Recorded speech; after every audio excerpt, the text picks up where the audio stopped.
O impacto da inflação nas finanças, parte 2.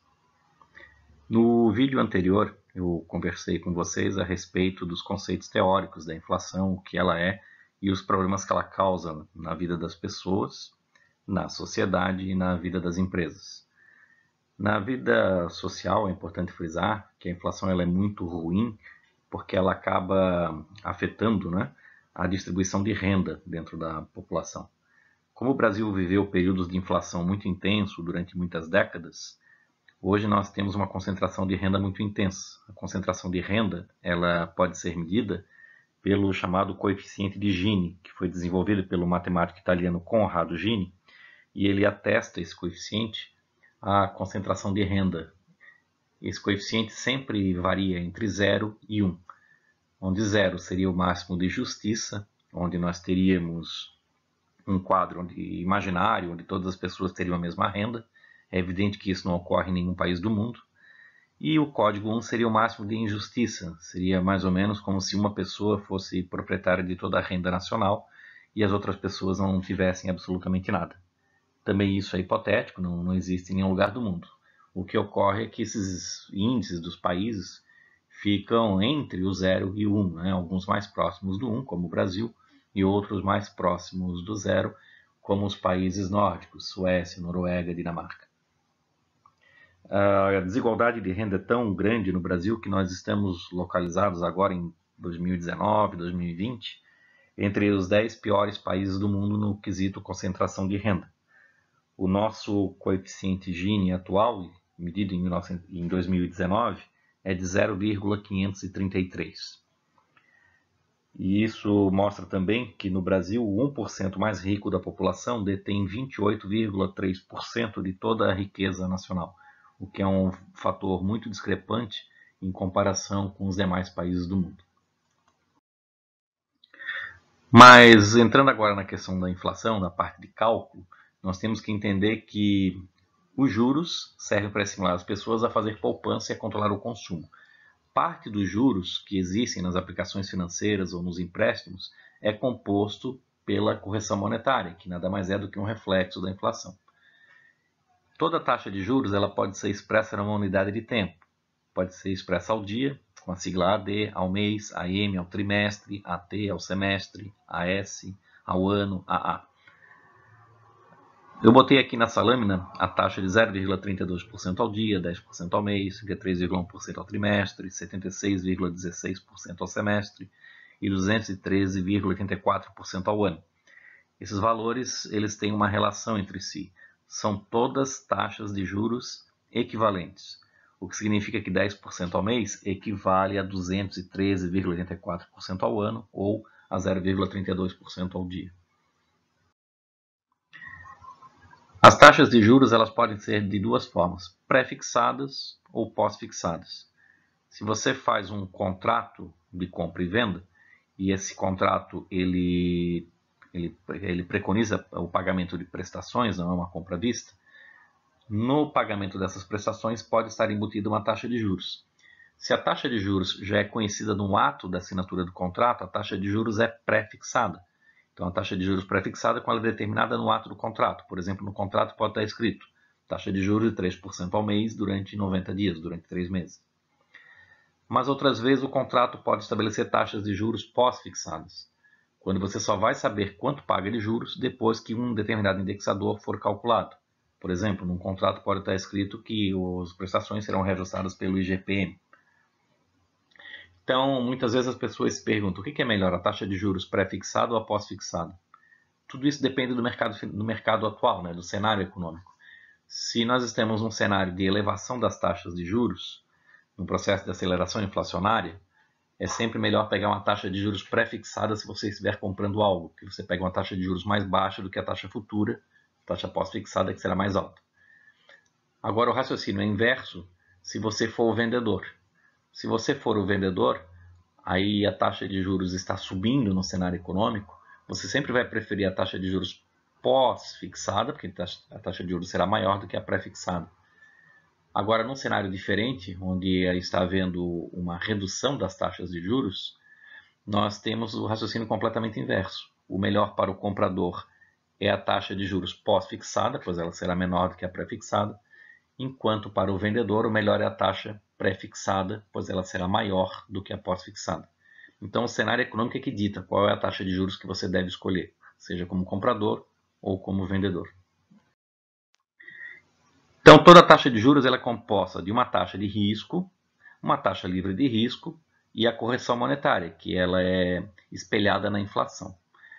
A taxa bruta de juro é o que a gente tem nas aplicações financeiras, nos empréstimos, quando a gente faz uma dívida, né, e tem uma taxa embutida para o pagamento dessa dívida. Porém, a gente deve expurgar a inflação dessa taxa de juros para que a gente conheça a taxa de juro real. E para isso é necessidade de se fazer um cálculo. Essa é a fórmula de cálculo da taxa de juro real. É através dela que a gente pode descontar a inflação de uma taxa de juros. Então a fórmula seria 1 mais a taxa de juro real, que eu quero descobrir, que é igual a 1 mais a taxa efetiva, é aquela taxa que o banco me paga na aplicação financeira, ou que eu tenho é a taxa que eu recebo, né, que eu tenho como ciência quando eu contraio um empréstimo, dividido por 1 mais a taxa de inflação do período, e aí eu terei, isolando a taxa real dessa equação, o valor da taxa real. Vejam esse exemplo de cálculo que eu apresento aqui para vocês. Um capital foi aplicado por um ano a uma taxa de juros igual a 22% ao ano, uma aplicação financeira. No mesmo período, a taxa de inflação foi de 12% ao ano. Qual é a taxa real de juros? Um apressadinho ele pode imaginar que é 10%, porque ele vai fazer uma pequena subtração. 22% ao ano, que era a taxa de juros que ele ganhou na aplicação financeira, ia diminuir 12%, que é a inflação anual. 22 menos 12, ele chegaria à conclusão de 10% ao ano, seria a taxa de juros real. Infelizmente, isso não é correto, não é a verdade. Em matemática financeira, os cálculos sempre são mais complexos. Basicamente, em matemática financeira, a gente nunca utiliza as contas de mais, menos, vezes e dividir. Para todo cálculo, para toda operação, existem fórmulas matemáticas distintas. Então, para calcular a taxa de juros real, nós temos que usar a equação que eu apresentei anteriormente para vocês. 1 mais a taxa real é igual a 1 mais a taxa efetiva, que aqui no caso é 22%. Então, eu escrevo 0,22, dividido por 1 mais a taxa de inflação, que aqui no nosso exemplo é 12%. Então, eu escrevo 0,12. Então, resolvendo algebricamente a sua equação, nós teríamos que 1,22 dividido por 1,12 menos 1 dá 0,0893. Por que eu diminui 1? Porque ele estava no lado direito, no lado esquerdo da equação. Eu passei para o lado direito, mudo o sinal. Em vez de somar, ele passa a ser de subtração. Então, a taxa real é de 0,0893. Como essa taxa está expressa numa forma unitária, eu multiplico por 100 para ter a taxa na forma percentual. Então, 0,0893 vezes 100 é igual a 8,93% ao ano. Então, essa é a taxa real da minha aplicação financeira. Aparentemente, eu ganhei 22% ao ano. Na realidade, eu ganhei 8,93% ao ano, porque eu tenho que retirar a inflação da taxa bruta de juros. Da mesma forma, se eu conheço a taxa de inflação, eu posso conhecer a taxa de desvalorização de uma moeda. Então, a taxa de desvalorização de uma moeda nada mais é do que um cálculo bastante simples. É pegar a taxa de inflação e dividir por 1 mais a própria taxa de inflação. Então, vejam neste exemplo. Se nós tivermos uma taxa de inflação de 100% em um ano, quanto a moeda terá se desvalorizado neste mesmo ano?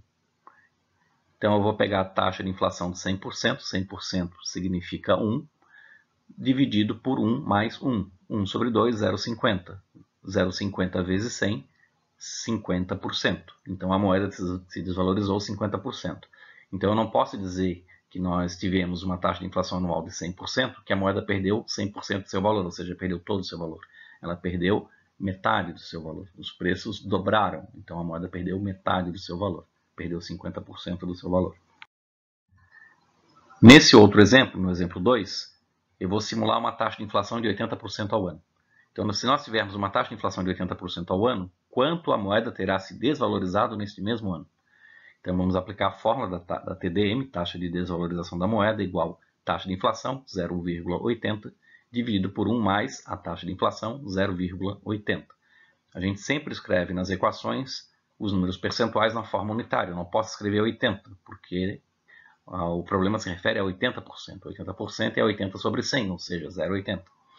Então, 0,80 dividido por 1 mais 0,80 é igual a 0,444444. Deu uma dízima periódica. Agora eu pego esse valor que é uma taxa na forma unitária e multiplico por 100 para voltar a ser uma taxa percentual.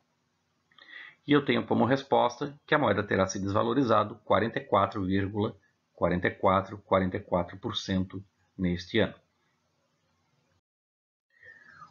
Um outro cálculo muito importante também que envolve inflação é o cálculo de números índices. Ele é muito empregado para que eu possa atualizar valores ao longo do tempo. Haja vista que as taxas de inflação elas variam de um mês para o outro. Então eu não teria uma taxa fixa de inflação todos os meses. Eu tenho taxas variáveis. Para que eu possa montar uma tabela de números índices, eu preciso aplicar uma fórmula matemática, que está expressa aqui no slide, que significaria IN, número índice, é igual a 1 mais delta, que seria uma variação, ou pode ser utilizada a taxa de inflação, vezes o número índice do mês anterior, do período anterior. Esse período anterior, ele sempre começa com uma data base. A data base é o primeiro mês de análise, o primeiro período de análise. E a data base sempre recebe o número índice igual a 1. Vamos ver, por exemplo, o emprego do cálculo do número índices numa tabela onde eu tenho taxas de juros periódicas, de inflações periódicas, do mês de janeiro até o mês de novembro. Vamos adotar como data base o mês de dezembro do ano anterior. Então, o número índice do mês de dezembro do ano anterior é 1. Como eu calcularia, então, o primeiro número índice do mês de janeiro, adotando dezembro como o índice base 1? Então, eu vou pegar e aplicar a fórmula para o mês de janeiro. IN é igual a 1 mais delta, a inflação é 5%, então delta é 0,05, vezes o número índice do mês anterior, de dezembro. Se ele era base, o número índice é 1. Então, fica 1,05 vezes 1, o número índice fica 1,0500. Então, eu comecei a preencher a tabela com esse número índice. Lembrando que dezembro do ano anterior é a base, então tem número índice igual a 1. O segundo número índice da tabela, ele vai ser calculado com base no número índice de janeiro agora. Então, verificamos que o número índice de fevereiro é igual a 1 mais a inflação de fevereiro, que aqui no caso é 4%, então eu escrevo 0,04, vezes o número índice do mês anterior, que no caso é o mês de janeiro, 1,0500. 1,04 vezes 1,05 dá 1,0920. Então, esse é o número índice do mês de fevereiro. E vou fazendo esse cálculo sucessivamente até chegar, por exemplo, no mês de maio. No mês de maio, nós observamos que temos um fator novo, que temos uma deflação. A variação foi negativa, né? Nós temos uma deflação de menos 1,5%. Como ficaria o cálculo, então? Da mesma forma, eu pego a fórmula algébrica e substituo. O número índice de maio é igual a 1 mais delta.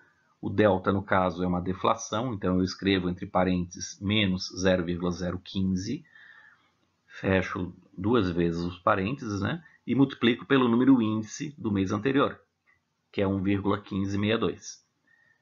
Como eu tenho um sinal de mais e um sinal de menos, né? Mais com menos dá menos, então nós temos 1 menos 0,015, o resultado eu multiplico por 1,1562 e tenho o número índice de 1,1369. Vejam que com a deflação o número índice sofreu uma redução. Então, sempre que eu tenho inflação, o número índice vai crescendo. Quando eu tenho deflação, o número índice passa a ter uma redução, uma diminuição.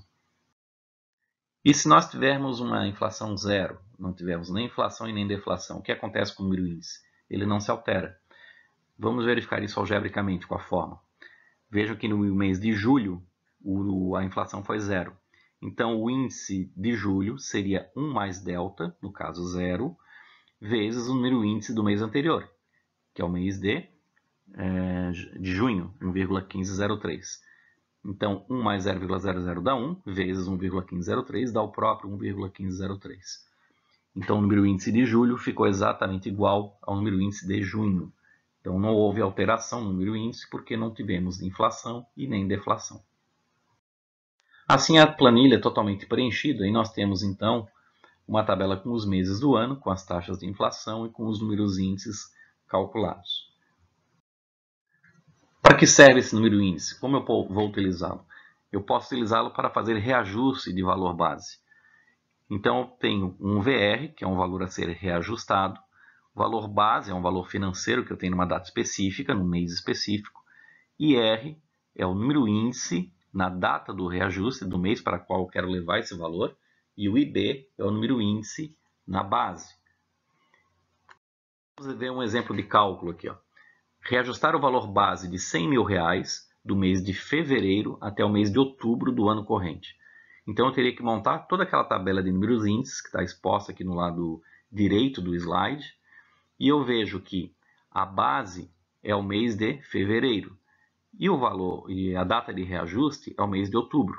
Então, vou sinalizar que o número índice na base, 1,0920, no mês de fevereiro, será utilizado na fórmula onde está escrito IB.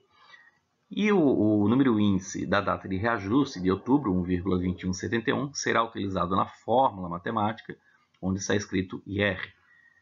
Então, aplico na equação, VR, valor reajustado, igual ao valor base, R$100.000, vezes o IR, que é 1,2171, o número índice de outubro, dividido pelo índice na base, que é o índice de fevereiro, 1,0920. Fazendo o cálculo algébrico, eu terei o valor de R$ 111.456. O que significa dizer que R$ 100.000 em fevereiro tem exatamente o mesmo valor de compra, o mesmo poder de compra de R$ 111.456 no mês de outubro. Isso é apenas uma atualização monetária. Então, você pode atualizar valores ao longo do tempo utilizando uma tabela de números índices. Frequentemente a gente encontra na mídia índices de inflação que são calculados por diversos institutos. A FGV, a Fundação Getúlio Vargas, ela calcula dois índices que aparecem com muita constância na mídia. O IGPDI, que é o Índice Geral de Preços com Disponibilidade Interna, que ele é calculado através de uma ponderação entre três outros índices, o IPA, o IPC e o INPC, e o INCC. Então, para verificar a variação dos preços desses produtos, são utilizados vários produtos, como, por exemplo, o custo do cimento, do cal, da construção civil, pois ele tem um peso de 10% na composição desses valores. Preços no atacado, preços que os consumidores de São Paulo e Rio de Janeiro têm no mercado também entram nessa composição. Então, ele é apurado pela Fundação Getúlio Vargas sempre do primeiro ao último dia do mês. E foi até o ano de 1985 o índice oficial de inflação do Brasil. O IGPM, que também é calculado pela Fundação Getúlio Vargas, ele é bem similar, é muito semelhante, ele faz a mesma ponderação entre IPA, IPC e INCC, mas ele é medido com uma coleta de uma forma diferente. Em vez de ser o primeiro dia, o último dia do mês, ele vai do 21º dia de um mês ao 20º dia do mês seguinte. Isso é feito para pegar exatamente a virada de um mês para o outro, quando são feitos os reajustes de preços. A Fundação IBGE, a Fundação Instituto Brasileiro de Geografia e Estatística, também calcula dois outros índices muito importantes. Um é o INPC, do IBGE, Índice Nacional de Preços ao Consumidor, que ele mede a variação dos preços dos produtos da cesta básica de famílias de 1 a 5 salários mínimos nas principais regiões metropolitanas do Brasil. E o IPCA, da Fundação IBGE, que hoje é o Índice Oficial de Inflação do Brasil, ele mede a variação de preços de produtos para famílias de 1 até 40 salários mínimos. Então, vejo que ele é um pouco mais abrangente, mais amplo do que o INPC. O INPC ele coloca produtos que são consumidos por famílias de 1 a 5 salários mínimos. E o IPCA já pega produtos que são consumidos por famílias de 1 até 40 salários mínimos. Então, por exemplo, o preço de uma passagem aérea ele estará incluído dentro do IPCA, já não estará incluído dentro do INPC. E a periodicidade desses índices é mensal e a área de abrangência geográfica são as principais regiões metropolitanas do Brasil, o Distrito Federal e os municípios de Goiânia, Campo Grande, Rio Branco, São Luís e Aracaju. Outros dois índices muito importantes são o IPC da FIPE. FIPE é a Fundação Instituto de Pesquisas Econômicas da USP. E o IPC da FIPE ele serve para medir o custo de vida de uma família paulistana com renda de 1 a 10 salários mínimos. Então, ele vale somente para a cidade de São Paulo. O ICV do DIEESE, que é o Índice de Custo de Vida, o DIEESE é o Departamento Intersindical de Estatística e Estudos Socioeconômicos, mede o custo de vida de uma família paulistana, portanto só da cidade de São Paulo, mas com um rendimento que varia de 1 até 30 salários mínimos. Então, ele é um pouco mais amplo que o IPC. Então, esses dois últimos índices que eu apresento para vocês, eles são válidos não com abrangência nacional, mas apenas para a cidade de São Paulo.